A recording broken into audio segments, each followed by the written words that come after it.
สวัสดีท่านผู้ชมที่เคารพสบายดีตอนเช้าท่านผู้ชมยินดีต้อนรับทุกท่านเข้าสู่การนำเสนอข่าวเช้าอรุณวันใหม่จากของข่าวโทรภาพแห่งชาติลาวพวกเฮามาพบกันมื้อนี้กงกับมื้อขึ้น3ค่ำเดือน3พศ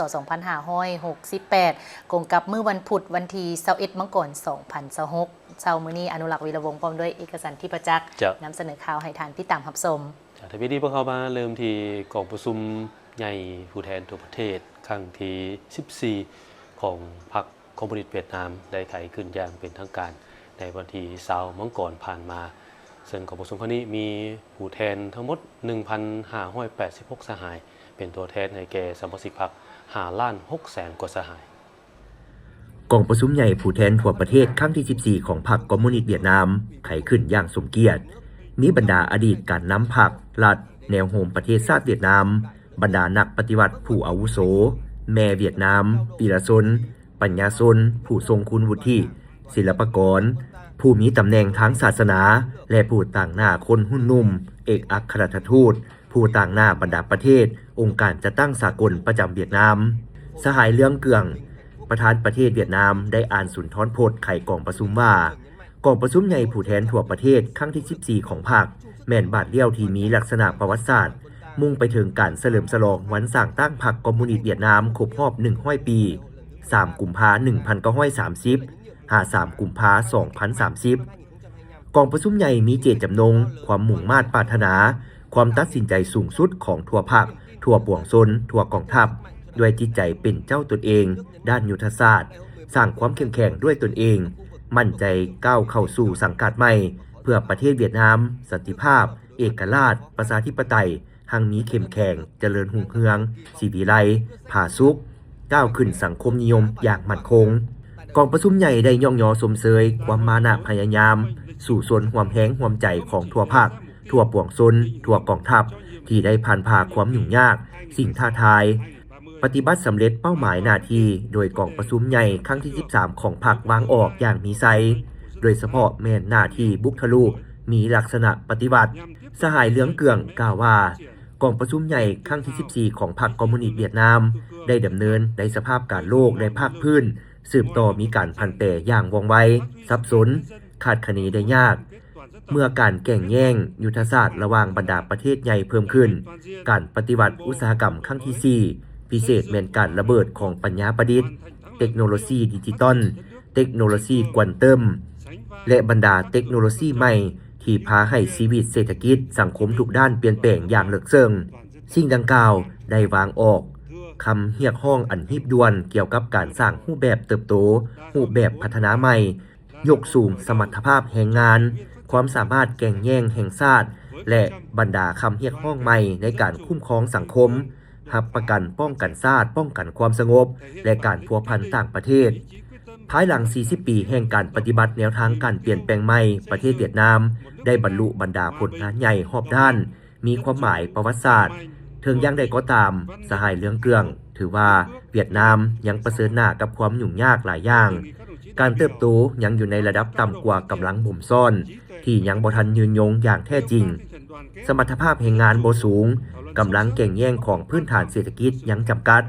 ชีวิตของประชาชนภาคส่วนหนึ่งยังประสบกับความยุ่งยากการเปลี่ยนแปลงดินฟ้าอากาศภัยพิบัติธรรมชาติโรคระบาดและความปลอดภัยทางไซเบอร์ยังกระทบอย่างซับซ้อนอยู่สหายเรืองเกืองชี้แจงว่ากองประชุมใหญ่ครั้งที่14มีภารกรรมประวัติศาสตร์อันใหญ่หลวงที่สุดบ่เพียงแต่วางออกเป้าหมายกำหนดทิศระยะ 2026 หา 2030 เท่านั้นหากยังตัดสินบรรดาปัญหาที่มีลักษณะยุทธศาสตร์ต่อกับอนาคตและชะตากรรมของชาติในหลายทศวรรษจะมาถึงอีกด้วยกองประชุมมีหน้าที่ทบทวนคืนการจัดตั้งปฏิบัติมติกองประชุมใหญ่ครั้งที่13ติดพันกับการสรุป40 ปีแห่งการเปลี่ยนแปลงใหม่ยั่งยืนบรรดาผลงานสำคัญออกข้อจำกัดจุดอ่อนและสาเหตุจากนั้นถอดถอนบทเรียนใหญ่ที่มีคุณค่าทางด้านทฤษฎีและพฤติกรรมในยาวนานกองประชุมใหญ่จะปรึกษาหารือและรับรองเอาทิศทางเป้าหมายหน้าที่จุดสุ่มบุกทะลุยุทธศาสตร์ให้แก่ระยะ 2026 หา 2030 วิสัยทัศน์ฮอดปี 2045 ในนั้นเน้นหนักถึงบรรดามาตรการที่มีลักษณะปฏิบัติบุกทะลุเพื่อพัฒนาประเทศอย่างว่องไวยืนยงและปกปักรักษาประเทศชาติ การเลือกตั้งคณะบริหารงานศูนย์กลางภาคสุดที่ 14 ต้องเลือกเอาพนักงานผู้ที่มีคุณสมบัติศีลธรรมปฏิบัติภูมิปัญญาจรรยาบรรณความสามารถนำพาอย่างแท้จริงสมเป็นการนำเป็นผู้รับใช้ที่จงหักภักดีของประชาชนภายหลังบทกล่าวคำเห็นเปิดกองประชุมของสหายเรื่องเครื่องประธานประเทศสหายโตเริ่มเลขาธิการใหญ่ได้นำเสนอบทรายงานเกี่ยวกับบรรดาเอกสารยื่นเสนอต่อกองประชุมใหญ่ครั้งที่ 14 ของพรรคทางห้องการสภาทฤษฎีศูนย์กลางพรรคได้จัดสัมมนาวิทยาศาสตร์ในหัวข้อทฤษฎีพฤติกรรมในการปฏิบัติบทบาทโฆษณาอบรมเป็นกระบอกเสียงให้แก่พรรคซึ่งเป็นหัวข้อที่มีความหมายความสำคัญอย่างยิ่งในสภาพการปัจจุบันการสัมมนาวิทยาศาสตร์ในหัวข้อทฤษฎีพฤติกรรมในการปฏิบัติบทบาทโฆษณาอบรมเป็นกระบอกเสียงให้แก่พรรคแม้นจัดขึ้นในมื้อวานนี้วันที่20 มังกร 2026ที่คณะโฆษณาอบรมศูนย์กลางพรรคโดยการเป็นประธานของสหายคำพันธ์เผยยวงศ์กรรมการกรมการเมืองศูนย์กลางพรรคหัวหน้าคณะโฆษณาอบรมศูนย์กลางพรรคประธานสภาทฤษฎีศูนย์กลางพรรคสำหรับการสัมมนาครั้งนี้เป็นการปฏิบัติอย่างเป็นรูปธรรมตามแนวทางและมติของกองประชุมใหญ่ครั้งที่ 12 ของพรรคที่ได้กำหนดให้สืบต่อยกสูงคุณภาพเวียกงานก่อสร้างด้านอุดมการณ์ก็คือเวียกงานก่อสร้างพรรคด้านอุดมการณ์การเมืองและองค์การโดยเน้นหนักการปรับปรุงเวียกงานโฆษณาอบรมให้มีความเข้มแข็งทันสมัยและสอดคล้องกับสภาพการใหม่ในมติกองประชุมใหญ่ดังกล่าวยังได้ยืนยันยังจะแจ้งว่าเวียกงานโฆษณาอบรมต้องเป็นกระบอกเสียงที่ซื่อสัตย์และเข้มแข็งของพรรคเป็นเครื่องมือที่สำคัญในการเผยแพร่แนวทางนโยบายและอุดมการณ์ของพรรคไปสู่พนักงานสมาชิกพรรคและประชาชนอย่างกว้างขวางดังนั้นการศึกษาค้นคว้าทางทฤษฎีเคียงคู่กับการวิเคราะห์พฤติกรรมในการปฏิบัติตัวจริงของพนักงานโฆษณาอบรมแม่นภารกิจสำคัญเพื่อสร้างพื้นฐานทางวิชาการให้แก่ทางด้านวิชาการในการนำมติของพรรคไปปฏิบัติให้มีประสิทธิผลสูงพร้อมนี้มติของกองประชุมใหญ่ครั้งที่ 12 ของพรรคยังได้เน้นหนักให้พนักงานโฆษณาอบรมต้องมีจุดยืนทางการเมืองที่มั่นคงมีคุณธรรมและแบบอย่างที่ดีพร้อมทั้งสามารถนำทฤษฎีของพรรคไปหมุนไส้ในการปฏิบัติตัวจริงอย่างสร้างสรรค์และมีประสิทธิผลในกองประชุมสัมมนาวิทยาศาสตร์ภายใต้หัวข้อที่มีความสำคัญต่อการพัฒนาการเผยแพร่แนวทางนโยบายและภารกิจของพรรคได้รับฟังการเสนอบทในหัวข้อย่อย9หัวข้อที่ติดพันกับการจัดตั้งปฏิบัติภาระบทบาทสิทธิและหน้าที่การเมืองของแต่ละภาคส่วนอ้อมข้างคณะโฆษณาอบรมศูนย์กลางพรรคโดยเฉพาะก็แม่นบทบาทโฆษณาอบรมเป็นกระบอกเสียงให้แก่พรรคซึ่งเนื้อในของบทเขียนแม่นได้ส่งเสริงให้เห็นถึงบรรดาหลักการในการจะตั้งปฏิบัติหน้าที่การเมืองที่ติดพันกับการนำพาของพรรคติดพันกับพฤติกรรมแห่งการจะตั้งปฏิบัติเวียกงานวิชาเฉพาะของแต่ละภาคส่วนเพื่อเสริมสร้างความรู้ความเข้าใจด้านทฤษฎีพื้นฐานเคียงคู่กับการฝึกฝนทักษะการปฏิบัติเพื่อให้พนักงานโฆษณาอบรมสามารถเป็นทั้งนักทฤษฎีและเป็นนักปฏิบัติและพร้อมกันเป็นแกนกลางในการนำพาแนวคิดในสังคมและยกสูงพฤติกรรมในการปฏิบัติหน้าที่โฆษณาอบรมให้มีความถูกต้องสอดคล้องกับแนวทางนโยบายของพรรคเพื่อเฮ็ดหน้าที่เป็นกระบอกเสียงที่เข้มแข็งและมีประสิทธิผลต่อที่กรรมการคณะประจำสภาแห่งชาติหัวหน้าห้องว่าการสภาแห่งชาติได้ต่างหน้าแก่คณะประจำสภาแห่งชาติแถลงข่าวผลสำเร็จการดำเนินของประชุมวิสามัญของคณะประจำสภาแห่งชาติซึ่งจัดขึ้นในท่ายที่ผ่านมาโดยการเป็นประธานของท่านไสสมพรพรหมวิหารประธานสภาแห่งชาติวันที่19 มังกร 2026ที่สภาแห่งชาตินางอัมไพวรล่มบุญแพงกรรมการคณะประจำสภาแห่งชาติหัวหน้าห้องว่าการสภาแห่งชาติได้ต่างหน้าคณะประจำสภาแห่งชาติแจ้งมายังบรรดาองค์การจัดตั้งพรรครัฐแนวลาวสร้างชาติสหพันธ์นักรบเก่าองค์การจัดตั้งมหาชนขั้นศูนย์กลางและท้องถิ่นรับทราบเกี่ยวกับผลสำเร็จการดำเนินกองประชุมวิสามัญของคณะประจำสภาแห่งชาติครั้งวันที่17 มังกร 2026มีดังนี้ซึ่งกองประชุมได้ค้นขวาพิจารณา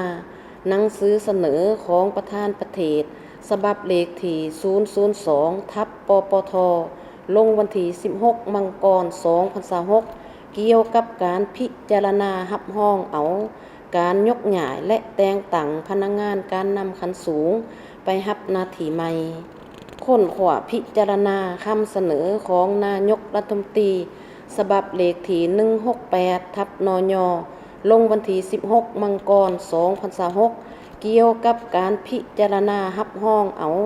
การยกย้ายและแต่งตั้งพนักงานการนำขั้นสูงไปรับหน้าที่ใหม่และคำเสนอฉบับเลขที่169ทับนยลงวันที่16มังกร2026เกี่ยวกับการรับรองเอาคำเสนอการพักการรับอุดหนุนบำนาญของสมาชิกรัฐบาลผ่านการค้นคว้าพิจารณากองประชุมได้เห็นดีเป็นเอกภาพตกลงรับรองเอามีดังนี้กองประชุมรับรองเอาการเสนอของประธานประเทศเกี่ยวกับการยกย้ายและแต่งตั้งพนักงานการนำขั้นสูงไปรับหน้าที่ใหม่มีคือรับรองเอาการยกย้ายทานไสสนะโคตรภูธรกรรมการศูนย์กลางพรรคหัวหน้าองค์การอัยการประชาชนสูงสุดไปรับหน้าที่ใหม่อยู่แขวงขมวนรับรองเอาการแต่งตั้งพลจัตวานางลีวงลาวลีกรรมการศูนย์กลางพรรคเป็นหัวหน้าองค์การอัยการประชาชนสูงสุดรับรองเอาการเสนอของนายกรัฐมนตรีเกี่ยวกับการยกย้ายและแต่งตั้งพนักงานการนำขั้นสูงไปรับหน้าที่ใหม่มีดังนี้ยกย้ายพลเอกวิไลลาคำฟองกรรมการกรมการเมืองศูนย์กลางพรรคเลขาธิการศูนย์กลางพรรครองนายกรัฐมนตรีแห่งสาธารณรัฐประชาธิปไตยประชาชนลาวรัฐมนตรีกระทรวงป้องกันความสงบไปรับหน้าที่ใหม่อยู่ห้องว่าการศูนย์กลางพรรคยกย้ายทานคำพันธ์พรหมทัศน์กรรมการกรมการเมืองศูนย์กลางพรรคประธานองค์การกวดกาแห่งรัฐและหัวหน้าองค์การต้านการส่อราชบังหลวงขั้นศูนย์กลางไปรับหน้าที่ใหม่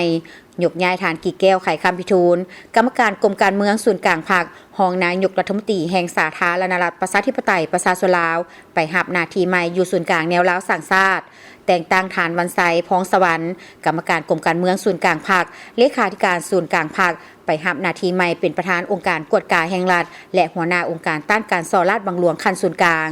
แต่งตั้งพลโทวันทองกองมณีเลขาธิการศูนย์กลางพรรคไปรับหน้าที่ใหม่เป็นรัฐมนตรีกระทรวงป้องกันความสงบรับรองเอาการเสนอของท่านนายกรัฐมนตรีแห่งสาธารณรัฐประชาธิปไตยประชาชนลาวเกี่ยวกับการพักการรับอุดหนุนบำนาญของท่านคำเจนวงโพสีกรรมการศูนย์กลางพรรครัฐมนตรีประจำสำนักงานนายกรัฐมนตรีฉะนั้นจึงแจ้งมายังบรรดาองค์การจัดตั้งพรรครัฐแนวลาวสร้างชาติสหพันธ์นักรบเก่าองค์การจัดตั้งมหาชนขั้นส่วนกลางและท้องถิ่นจงรับรู้ตามเนื้อในจิตใจข้างถึงนี้ด้วย16มังกร2026เกี่ยวกับการองค์การกระแดงแห่งชาติลาวและองค์การกระแดงสวิสได้เซ็นบทบันทึกความเข้าใจ2โครงการก็คือโครงการสร้างความเข้มแข็งให้แก่องค์การกระแดงแห่งชาติลาว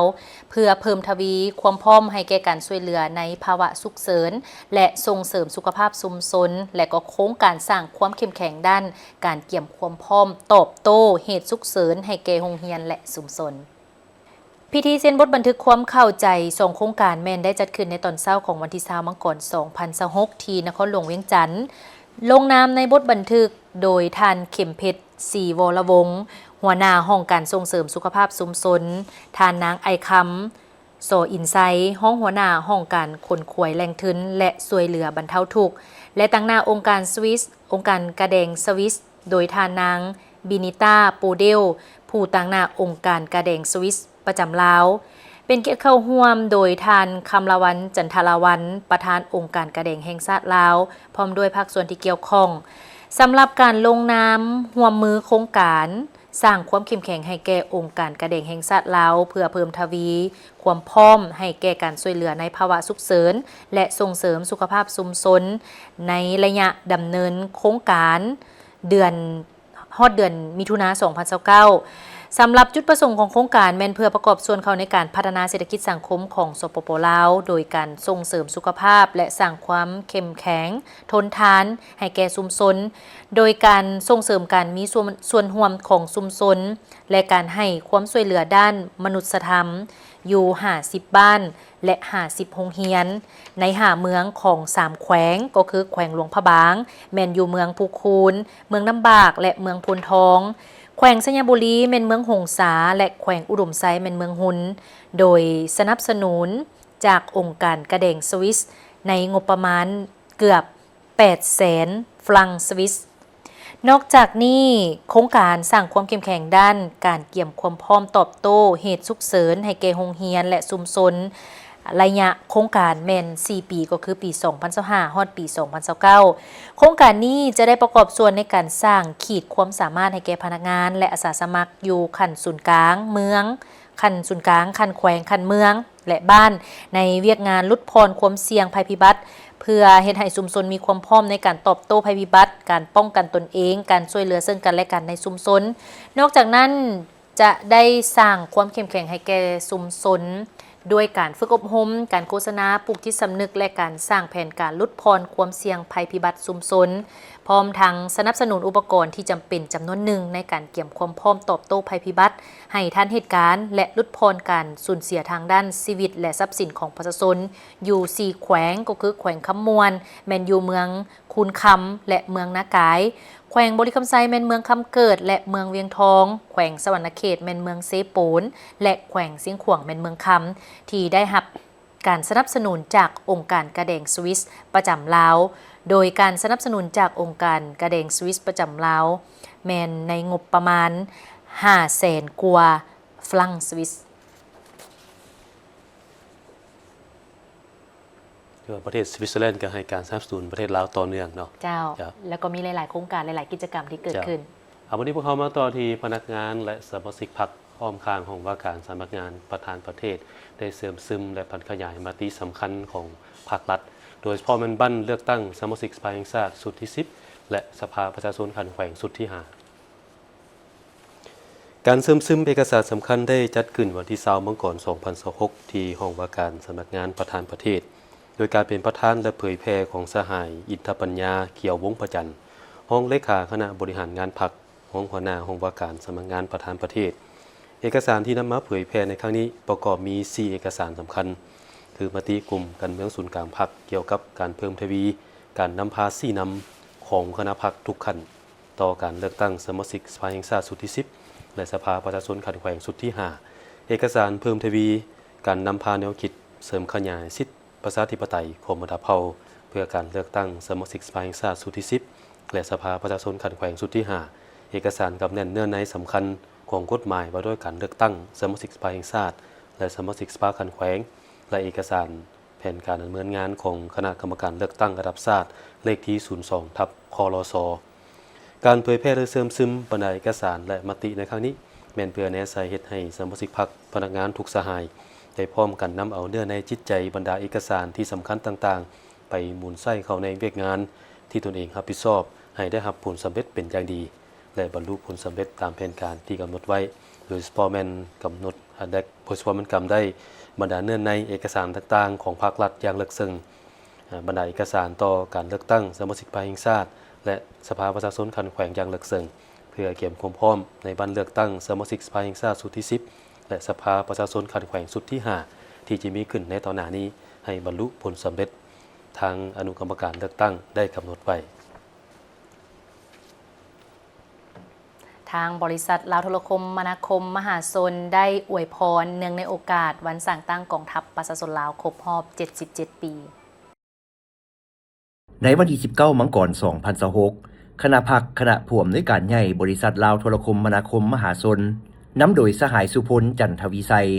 คณะบริหารงานกรรมการพรรคกระทรวงเทคโนโลยีและการสื่อสารเลขาคณะพรรคฮักทานผู้อำนวยการใหญ่บริษัทลาวโทรคมมนาคมมหาชนได้นำกระตาดอกไม้และเงินจำนวน177ล้านกีบเข้าอวยพรสหายพลโทวงศ์สอนอินป่านพิมพ์คณะเลขาธิการศูนย์กลางพรรคห้องรัฐมนตรีกระทรวงป้องกันประเทศหัวหน้ากลุ่มใหญ่การเมืองกองทัพเนื่องในโอกาสวันสร้างตั้งกองทัพประชาชนลาวครบรอบ77 ปี20มังกร1949หา20มังกร2026สหายสุพลจันทวีไซได้ต่างหน้าให้คณะพรรคคณะผู้อำนวยการใหญ่และพนักงานลาวโทรคมในกลุ่มกล่าวอวยพรไซอันประเสริฐมายังคณะพรรคคณะบรรษากระทรวงป้องกันประเทศทุกขั้นจงมีสุขภาพแข็งแรงมีพลานามัยสมบูรณ์มีผลสำเร็จในหน้าที่เวียกงานที่ภาครัฐ มอบหมายในการปกปักรักษาเอกราชอำนาจอธิปไตยและผืนแผ่นดินอันครบถ้วนของชาติไว้ให้มั่นคงโอกาสนี้สหายพลโทวงศ์สรอินปานพิมพ์ต่างหน้าให้แก่คณะนำกระทรวงป้องกันประเทศก็คือนายและพลทหารได้กล่าวแสดงคำขอบใจต่อคณะภาคคณะผู้อำนวยการใหญ่บริษัทลาวโทรคมนาคมมหาชนที่ได้มาอวยพรในครั้งนี้บริษัทลาวโทรคมมีความภาคภูมิใจที่ได้มีส่วนร่วมในวันสร้างตั้งกองทัพประชาชนลาวครบรอบ77 ปีลาวโทรคมจะสืบต่อให้การสนับสนุนและอยู่เคียงข้างสังคมลาวดังคำขวัญที่ว่าลาวโทรคมของคนลาวเพื่อสังคมลาว We are family ไปต่อที่กาแฟอเมซอนเป็นกาแฟชื่อดังในลาวเนาะ เจ้า ได้รับความนิยมสูงเพิ่นได้จัดกิจกรรมคืนกำไรให้ลูกค้าเนาะแจกโชคให้ลูกค้าประจำปี 2025 เอิ้นว่าส่งท้ายปีเก่าต้อนรับปีใหม่ 2026 นี้ไปติดตามนำกันได้ วันที่ 19 มังกรปี 2026 ที่คาเฟ่อเมซอนโพนตองนครหลวงวิจันทร์บริษัท PTT ลาวจำกัดและคาเฟ่อเมซอนได้จับสลากเพื่อคืนกำไรให้ลูกค้าผู้ที่มาใช้บริการเครื่องดื่มในคาเฟ่อเมซอนทุกสาขาโดยได้มีการสะสมใบบินเริ่มแต่วันที่ 5 ธันวาคม ปี 2025 หาวันที่ 5 มังกรปี 2026 โดยผู้โชคดีรางวัลที่ 1 แม่นจะได้รับโทรศัพท์มือถือ iPhone 17 Pro Max จำนวน5 ทานรางวัลที่ 2 ได้รับรางวัล iPhone 17 Air จำนวน5 ทานรางวัลที่ 3 iPad Generation 7 11 นิ้วจำนวน5 ทานและรางวัลที่ 4 คูปองเครื่องดื่ม1 เดือนจำนวน20 ทานการจัดกิจกรรมครั้งนี้ยังมีการเล่นเกมตอบถามความรู้เกี่ยวกับกาแฟอเมซอนผ่าน2 ทางออนไลน์เพื่อรับของรางวัลเป็นจอกเก็บความเย็นตื่มอีกครับในเรื่องของการจัดโปรโมชั่นนะครับเราก็จะเป็นสำหรับการจัดโปรโมชั่นแม่นการคืนกำไรให้ลูกค้าอยากให้ลูกค้ามีส่วนร่วมในกิจกรรมต่างๆของกาแฟอเมซอนในระยะโควิดที่ผ่านมาพวกเขาได้ยกเว้นการจัดกิจกรรมซึ่งปีนี้ก็อยากให้ผู้บริโภคและลูกค้าของพวกเขาได้มีส่วนร่วมสิ่งโชคร่วมสนุกกับกาแฟอเมซอนพวกเขานะครับชิงโชคร่วมสนุกกับคาเฟ่อเมซอนครับนับตั้งแต่มีการนำเข้ายี่ห้อกาแฟอเมซอนในสาธารณรัฐประชาธิปไตยประชาชนลาวตั้งแต่ปี 2012 กาแฟอเมซอนก็ได้มีการเติบใหญ่ขยายตัวและขยายสาขามาฮอดปัจจุบันมีทั้งหมด110 สาขาในทั่วประเทศถึงว่ากาแฟอเมซอนจะเป็นยี่ห้อนำเข้าจากต่างประเทศแต่การนำใช้วัตถุดิบคือเม็ดกาแฟแม่นมาจากท้องถิ่นในลาวรสชาติที่มีความเป็นเอกลักษณ์มาพร้อมกับการบริการที่สะดวกสบายพร้อมทั้งสิ่งอำนวยความสะดวกเฮ็ดให้กาแฟอเมซอนได้รับการสนับสนุนเป็นอย่างดีจากผู้บริโภคกาแฟในลาวณปัจจุบันอยู่110มาฮอดปัจจุบันพวกเรามี110 สาขาซึ่งในแต่ละปีได้มีการขยายสาขากาแฟอเมซอนพวกเขาคาดว่าภายในปี 2030 จะมีกาแฟอเมซอนอยู่สาธารณรัฐประชาธิปไตยประชาชนลาวบ่ต่ำกว่า160 สาขาจุดเด่นของกาแฟอเมซอนพวกเขาเป็นแบรนด์ที่มาจากไทยก็จริงตั้งแต่เฮามีกาแฟอเมซอนมาในปี 2012 พวกเขาได้นำใส่เม็ดกาแฟอยู่ราว100 ส่วนห้อยบ่ได้นำเข้ากาแฟจากไทยหรือบ่อนอื่นๆเพราะเฮาส่งเสริมกาแฟลาวที่มีเอกลักษณ์อยู่แล้วเพื่อเป็นการรักษาและขยายฐานลูกค้าก็คือผู้บริโภค Amazon มีแผนขยายสาขาสืบต่อพัฒนาผลิตภัณฑ์เครื่องดื่มและขนมโดยมีการนำใช้สื่อออนไลน์เพื่อให้ลูกค้าสามารถเข้าถึงข้อมูลข่าวสารได้หลายขึ้นพร้อมทั้งจัดกิจกรรมดีๆเพื่อคืนกำไรให้ลูกค้าตื่มอีกท่านผู้ชมที่เคารพ70 ปีภายใต้การนำพาของพรรคประชาชนปฏิวัติลาวสหพันธ์กรรมบาลลาวได้มีการกำเนิดเติบใหญ่ขยายตัวและก็มีผลงานในการพัฒนาเวียกงานของกรรมบาลลาวอย่างโดดเด่นวันที่1 กุมภาพันธ์ 1956 ศูนย์กลางพรรคได้ตกลงสั่งตั้งสหพันธ์กรรมบาลลาวขึ้นอย่างเป็นทางการเป็นเหตุการณ์การเมืองที่มีความหมายประวัติศาสตร์สำคัญอันหนึ่งของชนชั้นกรรมกร และผู้ออกแห่งงานลาวบรรดาเผ่าตลอด70 ปีผ่านมาสหพันธ์กรรมบาลลาวได้เอาใจใส่เคลื่อนไหวตามพระราชบทบาทสิทธิและหน้าที่ที่พรรคได้มอบหมายให้โดยได้กำหนดไว้ในโครงการดำเนินงานด้วยการสร้างและปรับปรุงกฎหมายว่าด้วยกรรมบาลลาวปรับปรุงกฎระเบียบแต่ละระยะปรับปรุงกงจักการจัดตั้งโครงประกอบบุคลากรแบบแผนวิธีเฮ็ดเวียกการขยายการจัดตั้งและสมาชิกกรรมบาลอยู่ในแต่ละคงเขตในขอบเขตทั่วประเทศเพื่อให้สอดคล้องกับความเป็นจริงและความเรียกร้องต้องการของหน้าที่การเมืองในแต่ละระยะกองประชุมใหญ่ผู้แทนกรรมบาลลาวทั่วประเทศครั้งที่9ได้ค้นคว้าและรับรองทิศทางแผนการ5 ปีในต่อหน้าซึ่งเป็นบาทเลี้ยวอันสำคัญในการนำพาชี้นำเวียกงานกรรมบาลโดยเฉพาะแม่นได้สร้างแผนพัฒนาเวียกงานกรรมบาล5 ปีครั้งที่5แต่ปี 2026 2030 ประกอบมี7เป้าหมาย26แผนเวียกจุดสุ่มรับรองเอาคำขวัญของกรรมบาลลาวคือกรรมบาลลาวเข้มแข็งทันสมัยสามัคคีมีวินัยและน้ำใจสากลกรรมอาชีพและข้อแข่งขัน5เป็นเจ้าของกรรมบาลลาวเอกอ้างทนงใจที่เห็นได้ว่าตลอดระยะ70 ปีผ่านมานี้องค์การจัดตั้งกรรมบาลโดยเฉพาะเป็นส่วนกลางกรรมบาลลาวได้เอาใจใส่เขาร่วมประกอบส่วนเขาในการต่อสู้กู้ชาติเอาเอกราชอิสรภาพและปลดปล่อยประเทศชาติต่อสู่ท่วงเอาสิทธิและผลประโยชน์อันสอบธรรมทางด้านเศรษฐกิจสังคมและติดพันเน้นกับการต่อสู้ทางด้านการเมืองด้วยหลายรูปการภายใต้การนำพาของพรรคประชาชนปฏิวัติลาวดังนี้ภายหลังประเทศชาติของพวกเฮาได้รับการปลดปล่อยพรรคประชาชนปฏิวัติลาวก็ได้นำพาชนชั้นกรรมกรและผู้แรงงานประกอบส่วนเข้าในการปกป้องรักษาและสร้างสรรค์พัฒนาประเทศชาติให้มีความเจริญรุ่งเรืองสี่นำพาการเคลื่อนไหวของสหพันธ์กรรมบาลลาวให้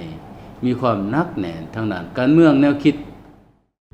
สหพันธ์กรรมบาลลาวได้ตั้งหน้าเคลื่อนไหวปฏิบัติภารกิจปฏิวัติจัดตั้งนำพาสมาชิกกรรมบาลกรรมกรและผู้ออกแห่งงานลาวบรรดาเผ่าให้มีความเข้าใจ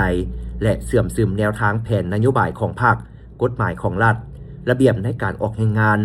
ปฏิบัติสิทธิและพันธะของตนสร้างสติเคารพระเบียบวินัยเข้มงวดเสริมขยายมูลเสื้อสามัคคีปองดองนำใจรับผิดชอบการประดิษฐ์สร้างใหม่พัฒนาสีมือแห่งงานสุกยู่ขบวนการแข่งขันของกรรมบาลติดพันกับขบวนการหักษาและพัฒนาอย่างเป็นขบวนฟดฟื้นปกป้องสิทธิและผลประโยชน์อันชอบธรรมตามกฎหมายด้วยหลายรูปแบบสุกยู่สั่งสัญญาแห่งงานบุคคลรวมหมู่เสนอปรับปรุงค่าแห่งงานขั้นต่ำในแต่ละระยะ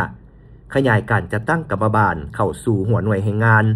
เข้าร่วมในการสร้างและปรับปรุงนิติกรรมต่างๆที่พัวพันถึงสิทธิและผลประโยชน์ของสมาชิกกรรมบาลกรรมกรและผู้ออกแห่งงานอย่างเป็นเจ้าการมีความตื่นตัวห่าวหันในการปฏิบัติหน้าที่เวียกงานความบากบั่นในการทำมาหากินเพื่อปรับปรุงชีวิตการเป็นอยู่ให้ดีขึ้นปรับปรุงเนื้อในการเคลื่อนไหวให้มีจุดสุมเข้าร่วมขบวนการปกปักรักษาและสร้างสรรค์พัฒนาประเทศตามแนวทางนโยบายของพรรคซึ่งเห็นได้มาฮอดปัจจุบันนี้สมาชิกกรรมบาลอยู่แต่ละองค์การจัดตั้งของพรรคองค์การจัดตั้งของรัฐและบรรดาโรงจักรโรงงานแม่นได้ประกอบส่วนอันใหญ่หลวงในการสร้างสรรค์พัฒนาองค์การจัดตั้งที่เกี่ยวข้องเป็นพนักงานหลักแรงเป็นพนักงานการนำแต่ละของเขตและเป็นพนักงานอันสำคัญของบรรดาผู้หน่วยธุรกิจต่างๆสามารถสร้างผลกำไรเฮ็ดให้หัวหน่วยธุรกิจมีการพัฒนาเพื่อประกอบส่วนพันธะให้แก่การจัดตั้งภาครัฐสร้างและเฮ็ดให้เศรษฐกิจของชาติพวกเฮามีความเข้มแข็งในระยะผ่านมานอกจากนี้การพัฒนาขยายแนวทางเปลี่ยนแปลงใหม่รอบด้านและมีหลักการของพรรคเข้าสู่เวียกงานตัวจริงโดยถือเอาการศึกษาอบรมการเมืองแนวคิดให้แก่สมาชิกกรรมบาลกรรมกรและชาวผู้แรงงานและมหาชนเป็นเวียกงานสำคัญและเป็นเวียกงานแถวหน้าของพรรคองค์การจัดตั้งกรรมบาลก็ได้ซุ้มใส่เวียกนี้อย่างจริงจังและมีผลสำเร็จในระยะผ่านมาสหพันธ์กรรมบาลแต่ละขันแม่นได้เอาใจใส่เคลื่อนไหว เวียกงานปกป้องสิทธิและผลประโยชน์อันชอบธรรมของสมาชิกกรรมบาลกรรมกรและชาวผู้แรงงานตามพระราชบทบาทสิทธิและหน้าที่ของตนนอกนี้ก็ยังได้เสนอ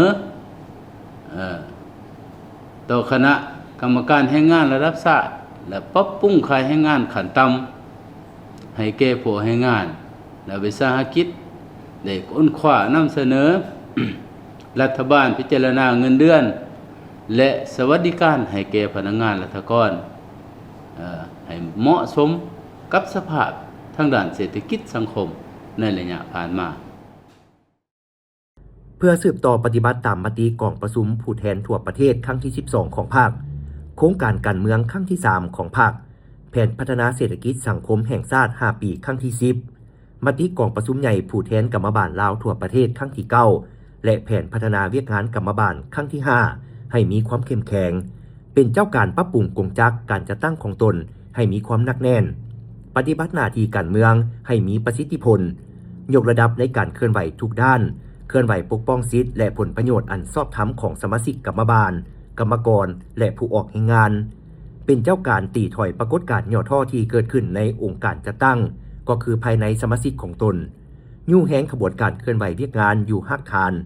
ประกอบส่วนเข้าในการสร้างพื้นฐานเศรษฐกิจเอกราชเป็นเจ้าตนเองให้มีความเข้มแข็งขึ้นไปเรื่อยๆท่านผู้ชมจากข่าวภายในประเทศที่นำเสนอไปเมื่อกี้นี้พวกเขาก็ยังมีอีกจำนวนหนึ่งโดยเฉพาะข่าวอยู่ท้องถิ่นไปแขวงบ่อแก้วกรรมการศูนย์กลางพรรคเลขาคณะบริหารงานพรรครัฐมนตรีกระทรวงโยธาธิการและขนส่งได้ลงเคลื่อนไหวเยี่ยมยามพบปะพนักงานอยู่แผนกโยธาธิการและขนส่งแขวงบ่อแก้วท่านวงเพชรสุขวงศ์หัวหน้าโยธาธิการและขนส่งแขวงบ่อแก้วได้รายงานย่อเกี่ยวกับเวียกงานของตนใน1 ปีผ่านมาโยธาธิการแขวงบ่อแก้วประกอบมี5แขนง1กองมี5เมืองและ1เขตเศรษฐกิจพิเศษ3เหลี่ยมคำมีพนักงานราชการและอาสาสมัครทั้งหมด104คนหญิง34คนแขวงบ่อแก้วมีตารางเส้นทางทั้งหมด 1,483.6 กิโลเมตรในนี้ปูเปตง 57.77 กิโลเมตรเท่ากับ 3.9 ส่วนห้อยและปูยางทั้งหมด 332.1 กิโลเมตรเท่ากับ 22.39 ส่วนห้อยทางดินแดง 1,096.19 กิโลเมตรเท่ากับ 73.91 ส่วนห้อยมีทางหลวงแห่งชาติ 162.40 กิโลเมตรทางหลวงของแขวง 276.60 กิโลเมตรทางหลวงเมือง 188.80 กิโลเมตรทางเทศบาล 90.94 กิโลเมตรทางชนบท 681.67 กิโลเมตรทางเฉพาะ 82.65 กิโลเมตรจำนวนบ้านทั่วแขวงมีทั้งหมด248บ้านในนี้มีเส้นทางเข้าถึงบ้าน244บ้านบ้านที่เที่ยวได้2ฤดูมี208บ้านบ้านที่เที่ยวได้1ฤดู36บ้านบ้านที่ยังบ่ทันมีเส้นทางเข้าถึงบ้าน4บ้านคือบ้านหาดโซนบ้านหาดห้อมบ้านสมินและบ้านจอมแก้วอยู่เมืองผาอุดมพร้อมนี้พนักงานแขนงการโยธาธิการและขนส่งขึ้นรายงานสภาพรวมโดยย่อเกี่ยวกับเวียกงานของตนพร้อมทั้งเสนอขอโควต้ารัฐกรให้แก่พนักงานโยธาธิการและขนส่งอยู่บรรดาเมืองเพื่อทดแทนพนักงานที่เกษียณบำนาญเพื่อบรรจุเข้าตามตำแหน่งตามข้อกำหนดของกรมจัดตั้งได้วางไว้และขอให้กระทรวงสุขยู่ติดตามบรรดาโครงการเป็นต้นแม่นโครงการก่อสร้างเส้นทางปูยางแต่บ้านห้วยไซน้อยเมืองห้วยซ้ายหาบ้านห้วยแก้วเมืองปากทาซึ่งมีความยาวทั้งหมด53กิโลเมตรและโครงการก่อสร้างเส้นทางปูยางจากเมืองปากทาหาเมืองผาอุดมซึ่งมีความยาวทั้งหมด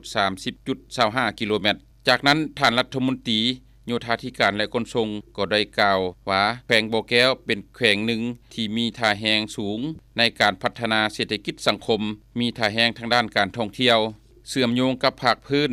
เป็นจุดยุทธศาสตร์เขตผลิตเสบียงอาหารเขตเศรษฐกิจพิเศษสนามบินบกซึ่งทั้งหมดจะกลายเป็นท่าแฮงสำคัญในการพัฒนาแขวงบ่อแก้วต่อหน้าพร้อมเดียวกันท่านแสดงความยอชมเชยผลสำเร็จของการพัฒนาเศรษฐกิจสังคมในระยะผ่านมาอิงตามความมีห้องต้องการของหน้าที่เวียกงานในระยะไม้ของสังคมโดยเฉพาะแมนการพัฒนาพื้นฐานโครงล่างขอเสนอให้สมิกพรรคพนักงานราชการในโครงเขตโยธาธิการและขนส่งแขวงและบริษัท จงสืบต่อเจรจาคืนสัญญาก่อสร้างเส้นทางแต่บ้านห้วยทรายน้อยเมืองห้วยทรายหา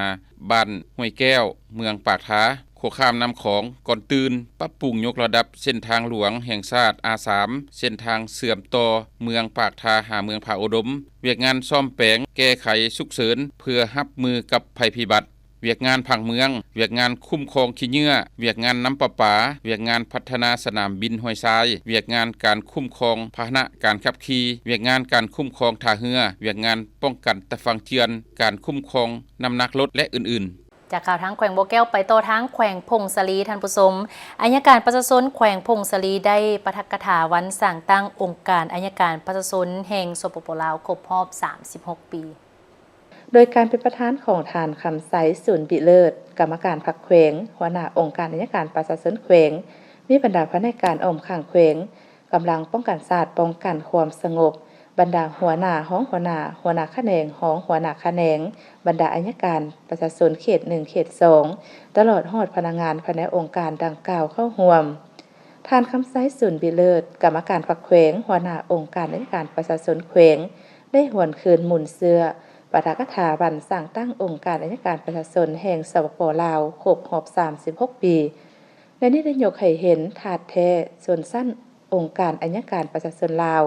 แม่นเครื่องมืออันสำคัญของชนชั้นกรรมกรชาวนาประชาชนตลอดหอดพลเมืองลาวทั้งหมดที่รักษาในการคุ้มครองรัฐคุ้มครองเศรษฐกิจสังคมปกป้องสิทธิผลประโยชน์อันสอบถามของประชาชนพลเมืองและปกป้องความยุติธรรมในสังคมลาวเพื่อแนะใส่ปกป้องมรรคผลของการปฏิบัติรับประกันความมั่นคงให้ระบอบประชาธิปไตยประชาชนลาวโดยมีพรรคประชาชนปฏิบัติลาวเป็นผู้นำพาซึ่งในปี 2025 องค์การอัยการประชาชนแขวงพงศลีได้ประกาศสั่งตั้งองค์การอัยการประชาชนเขตประจำเมืองพงศลีสำเร็จและพร้อมกำลังปรับปรุงโครงจักรการจัดตั้งคือกะเกี่ยมสั่งตั้งองค์การอัยการประจำเมืองที่มีเงื่อนไขครบถ้วนขององค์การอัยการประชาชนแขวงองค์การอัยการประชาชนแขวงพงศลีเขตมีพนักงานทั้งหมด57ท่านหญิง21ท่านสังกัดอยู่ขันแขวง22ท่านหญิง10ท่านองค์การอัยการประชาชนเขตมี21ท่านหญิง8ท่านองค์การอัยการประชาชนเขต2มี14ท่านหญิง3ท่านเฉพาะปี 2025 อยู่องค์การอัยการประชาชนแขวงพงศลีได้เอาใจใส่คนคว้าพิจารณาและแก้ไขคดีซึ่งได้รับสำนวนคดีแพ่งคดีอาญาขั้นต้นขั้นอุทธรณ์รวมทั้งหมด124เรื่องในนั้นคดีแพ่ง8เรื่องและคดีอาญา116เรื่องแก้ไขแล้ว112เรื่องและนี่คดีแพ่ง8เรื่องเท่ากับ100ส่วน100คดีอาญา114เรื่องเท่ากับ 98.27 ส่วน100พวมคนคว้าคดีอาญาขั้นต้นมี2เรื่องบัญชีสถิตินักโทษผู้ถูกหาและผู้ถูกดัดสร้างทั่วแขวงพงศลีในปี 2025 รวมทั้งหมด991คนหญิง60คนคนต่างประเทศ9คนและนี่นักโทษทั้งหมด572คนหญิง39คนคนต่างประเทศ4คนผู้ถูกหาทั้งหมด276คนหญิง21คนผู้ถูกหาคนต่างประเทศ5คนผู้ถูกหากักขังเกินกำหนดเวลา1ปีมี10คนหญิง3คนผู้ถูกรัฐสร้างทั้งหมด143คนการจัดตั้งปฏิบัติคำตัดสินหรือคำพิพากษาของศาลอยู่แผนกยุติธรรมแขวงพงศลีเมืองมีคดีอาญาและคดีแพ่งรวมทั้งหมด603เรื่องปฏิบัติสำเร็จแล้ว47เรื่องเท่ากับ 7.79 ส่วน100พวงปฏิบัติรวมทั้งหมดแม่น556เรื่องและนี่สามารถเก็บเงินค่าปรับหมายทางอาญาได้จำนวน978ล้านกว่ากีบได้มอบเข้างบประมาณตามระเบียบการและเก็บเงินมอบเงินค่าเสียหายทางแพ่งจำนวน410ล้านกว่ากีบและมอบเงินให้บุคคลในคดีอาญามีจำนวน110ล้านกีบมอบให้แก่โจทย์จากนั้นท่านแสงคำแอนบงษาของหัวหน้าองค์การอัยการประชาชนแขวงผ่านบทสรุปเปียกงานอัยการประชาชนประจำปี 2025และทิศทางแผนการประจำปี 2026 ในปี 2025 นี้ได้ประกาศสร้างตั้งองค์การอัยการประชาชนเขตประจำเมืองพงศลีสำเร็จและความกำลังปรับปรุงโครงจากการจัดตั้งคือการเกี่ยมสร้างตั้งองค์การอัยการเขตประจำเมืองที่มีเงื่อนไขครบถ้วนขององค์การอัยการประชาชนแขวงออกคำแนะนำองค์การอัยการเขตประจำเมืองที่มีเงื่อนไขครบถ้วนขององค์การอัยการประชาชนแขวงเกี่ยวกับการดำเนินคดีอาญา 12 ฉบับออกคำสั่งจับตัว 75 ฉบับออกคำสั่งกักขังพาง 189 ฉบับออกคำสั่งตกกำหนดการกักขังพาง 127 ฉบับออกคำสั่งกวดคนเคหสถาน 5 ฉบับออกคำสั่งปล่อยตัวพาง 3 ฉบับออกคำสั่งสัตว์เมียน0และออกคำสั่งปล่อยตัวผู้ถูกหา 52 ฉบับได้รับสำนวนคดีแพ่งคดีอาญาขั้นต้นขั้นอุทธรณ์ได้รับสำนวนคดีแพ่งคดีอาญาขั้นต้นขั้นอุทธรณ์รวมทั้งหมด124เรื่องในนั้นคดีแพ่ง8เรื่องและคดีอาญา116เรื่องแก้ไขแล้ว122เรื่องในนี้คดีแพ่ง8เรื่องเท่ากับ100ส่วน100คดีอาญา114เรื่องเท่ากับ 98.27 ส่วน100และองค์การอัยการประชาชนแขวงเขตได้รับสำนวนคดีอาญาขั้นต้นมี115เรื่องคดีค้างมาแต่ปีก่อน1เรื่องรวมทั้งหมด116เรื่องแก้ไขสำเร็จทั้งหมด114เรื่องเท่ากับ 98.27 ส่วน100จากนั้นต่างหน้าอัยการเขต1และเขต2มีคำเห็นเด็กเปลี่ยนบทเรียนในการจัดตั้งปฏิบัติเบียกงานบีซาเฉพาะโอกาสนิทานคำใส่สุนบิเลิศกรรมการพรรคแขวงหัวหน้าองค์การอัยการประชาชนแขวง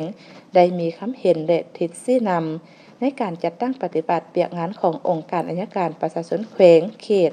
และในระยะ1ปี2025ผ่านมาพร้อมทางผ่านข้อตกลงว่าด้วยการยองยอของกลุ่มกองและบุคคลประจำปี2025ขึ้นมอบโดยแม่น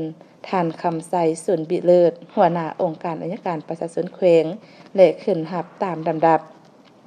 เมืองเพียงแขวงชัยบุรีได้จัดพิธีปาฐกถาวันสร้างตั้งกองทัพประชาชนลาวครบรอบ77ปีและวันสำคัญของชาติการปาฐกถาในครั้งนี้ได้ยกให้เห็นถึงหมุนเสือการกำเนิดและเติบใหญ่ขยายตัวของกองทัพประชาชนลาวซึ่งวันที่20มังกร1949อยู่เขตที่มันทำแม่เขตลาวฮงเพียงซ่าเมืองเสียงคอแขวงหัวพันประธานไก่ซ้อนพรหมวิหารได้ประกาศสร้างตั้งกองราชวงศ์ขึ้นอย่างเป็นทางการโดยแม่นทานเพชรสวงศ์เป็นหัวหน้าการทหารทานศรีสวัสดิ์แก้วบุญพันธ์เป็นหัวหน้าการเมืองในมือเดียวกันนั้นโดยภายใต้การนำพาอันแท้ถึงของสาขาพรรคคอมมิวนิสต์อินโดจีนประจำแคว้นลาวได้จัดตั้งกองประชุม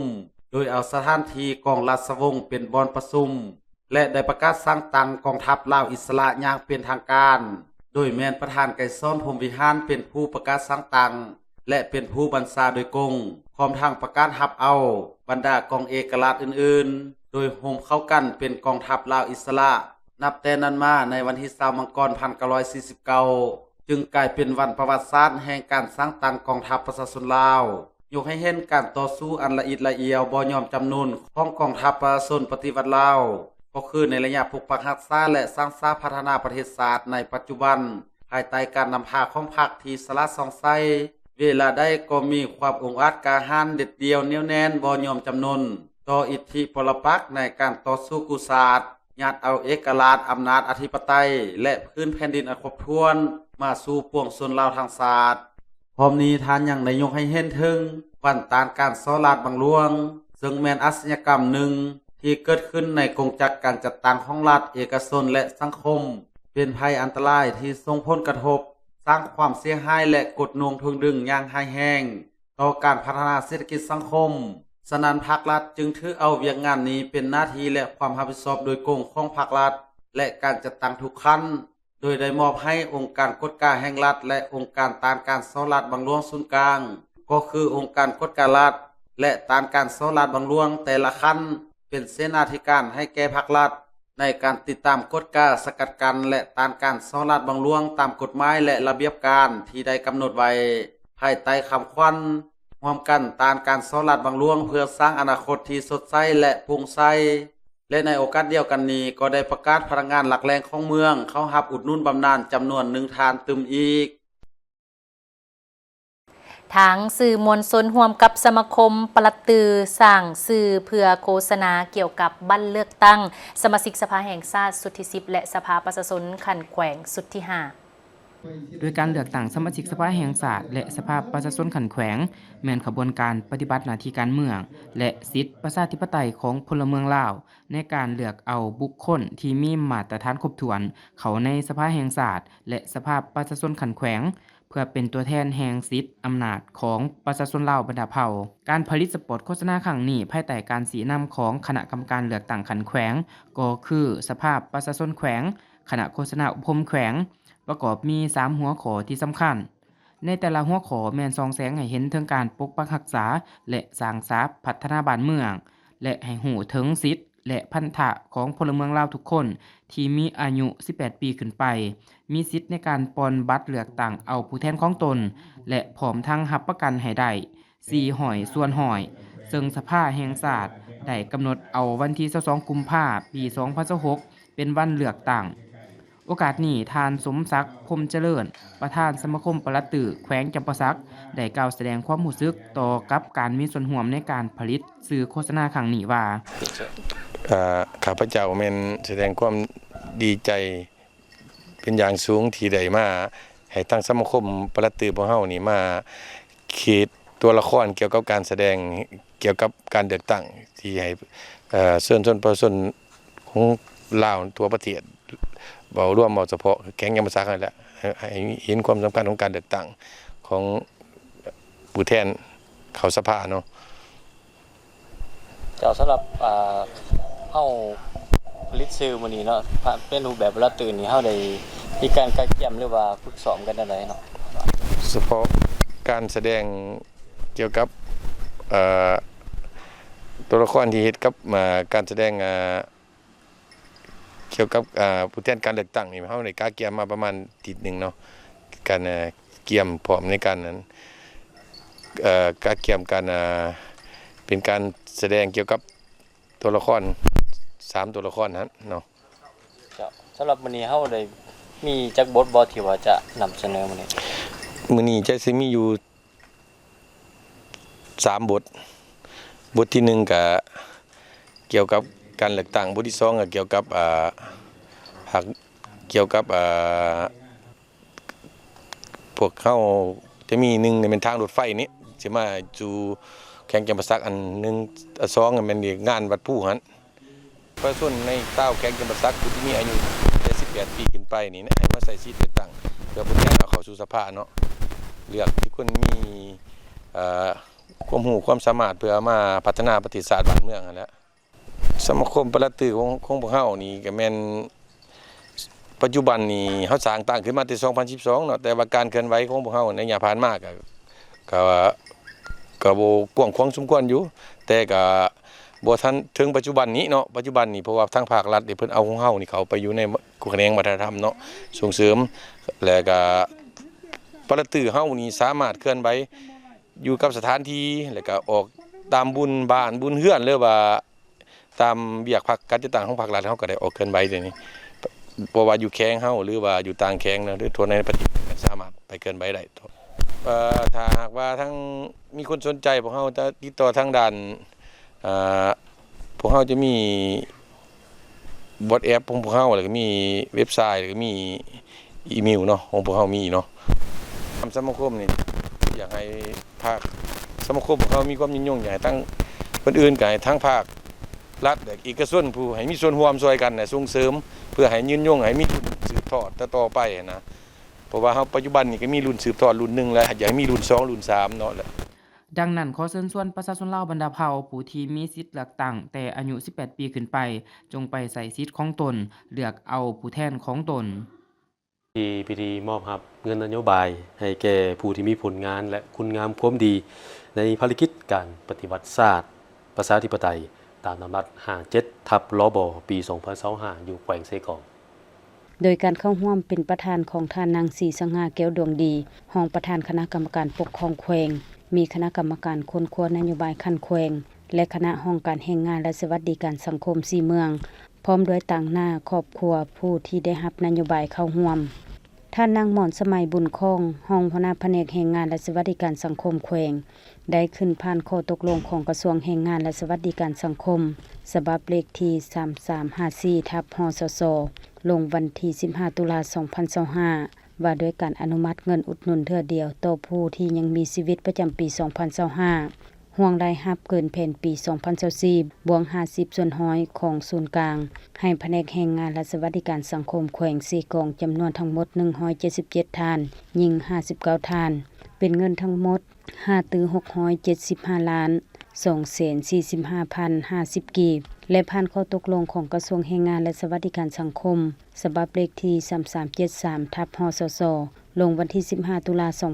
2025ว่าด้วยอนุมัติเงินอุดหนุนเทื่อเดียวต่อผู้เสียชีวิตประจำปี2025ห่วงรายรับเกินแผนปี2024บวก50ส่วนร้อยของศูนย์กลางให้แผนกแรงงานและสวัสดิการสังคมแขวง4กองจำนวนทั้งหมด300ท่านยิง33ท่านเป็นเงินทั้งหมด39,261,200 กีบในเมืองละมามมี78ท่านเมืองทะเตง216ท่านเมืองดักจึง216ท่านเมืองกะลึม32ท่านให้เกียรติมอบเงินนโยบายครั้งนี้โดยแม่นท่านนางศรีสง่าแก้วดวงดีรองประธานคณะกรรมการปกครองแขวงโอกาสดังกล่าวท่านนางศรีสง่าแก้วดวงดีในนามต่างหน้าให้องค์การปกครองแขวงได้แสดงความสมเสยและขอบใจอย่างสูงต่อการนำพรรครัฐบาลซึ่งยามใดก็ได้เอาใจใส่เป็นห่วงเป็นใยและเห็นถึงผลงานความสำคัญของพ่อแม่ประชาชนโดยเฉพาะแม่นต่อพนักงานปฏิวัติอาวุโสที่เหตุการณ์ปฏิวัติศาสตร์ประชาธิปไตยและเสียสละชีวิตเลือดเนื้อย้อนการสู้รบในปางสงครามเมื่อก่อนฉะนั้นขอเรียกร้องผู้ที่ได้รับด้วยตนเองนำเงินดังกล่าวไปใช้จ่ายอย่างเหมาะสมเพื่อแก้ไขชีวิตการเป็นอยู่ของตนให้ดีขึ้นและนำใช้ให้เกิดประโยชน์สูงสุดแก่ครอบครัวพร้อมนั้นท่านยังได้เรียกร้องให้คณะกรรมการพ้นครัวนโยบายคันเมืองคันแขวงจงสืบต่อเก็บกำข้อมูลผู้ที่มีผลงานคุณงามความดีในภารกิจรับใช้การปฏิวัติประชาธิปไตยแล้วนำเสนอตามขั้นตอนเพื่อขอนโยบายให้ครบตามจำนวนและถูกต้องตามบัญชีรายชื่อผู้ที่มีผลงานตัวจริงทั้งนี้ก็เพื่อเป็นการตอบบุญแทนคุณและแสดงถึงความกตัญญูรู้บุญคุณของภาครัฐที่มีต่อผู้มีผลงานคุณงามความดีและทั้งหมดนี้คือการนำเสนอข่าวเศร้าอรุณวันใหม่จากห้องข่าวโทรภาพแห่งชาติลาวขอบใจทุกท่านที่ให้เกียรติติดตามรับชมมาฮอดตอนนี้โฆษกทั้งสองพร้อมด้วยทีมงานข่าวถือโอกาสนี้ลาไปก่อนสบายดี